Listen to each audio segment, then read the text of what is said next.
Azərbaycanda 2020-ci ildən etibarən mərhələli şəkildə tətbiq olunan icbari tibbi sığorta sistemi vətəndaşlara pulsuz tibbi xidmətlərə çıxış imkanı verməyi hədəfləyir. Ancaq praktikada bu xidmətlərdən yararlanmaq o qədər də asan deyil. Xüsusilə müayinə və əməliyyatlarla bağlı vətəndaşlar çətinlik yaşayırlar. Vətəndaşlar uzun növbələrdən, müayinə və əməliyyatların gecikməsindən, həkimlərin limit dolub cavabından narazıdır. Səhər-səhər gedirsən, saat 7-dən 8-dən növbəyə durursan, saat 9-a, 10-a bir zülmlə növbə çatır sənə, qeydiyyata düşürsən, deyirlər ki, həkim qəbul limiti dolub, səni qəbul eləməyəcək.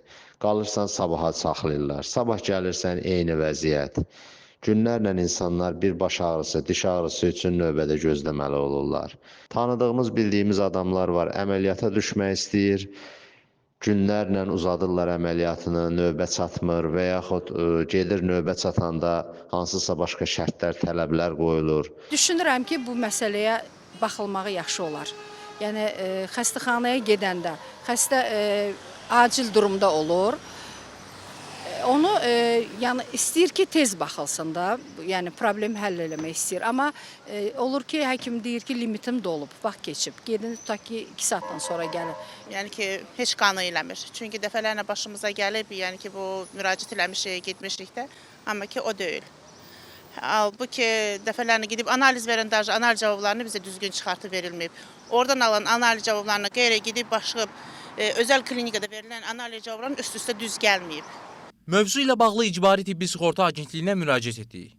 Qurumdan bildirildi ki, vətəndaşlar icbari tibbi sığorta çərçivəsində tibbi xidmətlərdən həkim göstərişi əsasında istənilən sayda yararlana bilərlər. Nazirlər Kabinetinin icbari tibbi sığorta üzrə xidmətlər zərfində dəyişiklik edilməsi barədə qərarına əsasən, limit yalnız fizioterapiya xidmətlərinə və orqan transplantasiyasına tətbiq edilir. Qərara əsasən sığorta olunana bir il ərzində fizioterapiya xidməti üzrə 30 müraciət və hər bir müraciət zamanı 3 xidmətdən artıq olmamaq şərti ilə limit tətbiq edilir. Vətəndaşlara icbari tibbi sığorta çərçivəsində tibbi xidmətlər ilk növbədə təbbin tabeliyindəki dövlət tibb müəssisələrinə və Səhiyyə Nazirliyinin tabeliyindəki 9 Elmi Tədqiqat İnstitutunda göstərilir. Planlı tibbi xidmətlər gözləmə müddəti ərzində həyata keçirilir. Təcili və təxirə salınmaz tibbi yardım zamanı gözləmə müddəti yoxdur. Vətəndaşa tibbi yardım təciliyə əsasən dərhal göstərilir. Sakinlərin limitlə bağlı şikayətlərinə qurumdan belə aydınlıq gətirildi.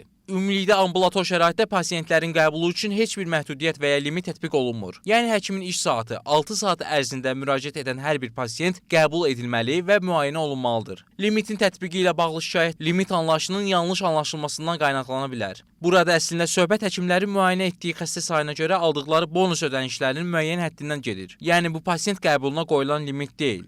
Vətəndaş bu kimi hallarla rastlaşdıqda ilk növbədə tibb müəssisəsinin vətəndaş müraciətləri ilə bağlı təyin olunmuş məsul şəxslərinə və yaxud birbaşa rəhbərliyinə müraciət etməlidirlər.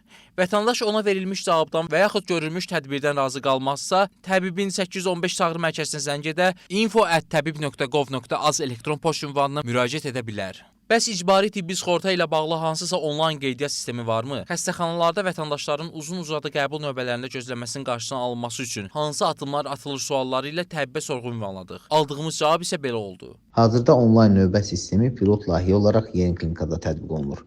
Növbə sisteminin canlı növbə funksionallığı isə hazırda 19 tibb müəssisəsində tətbiq olunur. 5 tibb müəssisəsində isə qurulma üçün hazırlıq prosesi davam edir. Qeyd edim ki, 2024-cü il ərzində vətəndaşlar 1 milyondan çox canlı növbə, 80 minə yaxın isə onlayn növbə xidmətindən istifadə ediblər. Ekspert Aydın Əliyev vətəndaşların müraciət limitləri məsələsi ilə bağlı bildirdi ki, həkimlərin müayinə etdiyi xəstə sayına görə aldıqları bonus ödənişlərinin xəstələrə aidiyyəti yoxdur. Xəstə istədiyi vaxtı tibbi sığortadan bağlı icazəsi olan, hətta özəl klinikalara müraciət eləyə bilər. Amma belə birinci məsələ də var ki, düzdür, bunun xəstələrə aidiyyəti yoxdur. Bir aydan tez gələndə tibbi sığortadan həkimlərə müəyyən, belə deyək, maddi imkanlar verirlər. Bunun bir çox müsbət tərəfi də var ki, yəni sən xəstəni yaxşı müalicə eləyirsən, o da belə deyək, bir aydan tez müraciət eləmir. Amma xəstənin istənilən vaxt müraciət etməyə icazəsi var. Göründüyü kimi icbari tibbi sığorta sisteminin tətbiqi ilə vətəndaşlara tibbi xidmətlərə daha asan çıxış vəd olunsa da, real vəziyyət göstərir ki, sistemdə hələ də bir sıra çatışmazlıqlar mövcuddur. Ekspertlər bildirirlər ki, icbari tibbi sığortanın doğrudan da təhlükəsizlik çətiri rolunu oynaya bilməsi üçün mövcud problemlərin sistemli və şəffaf şəkildə aradan qaldırılması zəruridir. Musa Hüseynli, Xaliq Babayev, APA TV.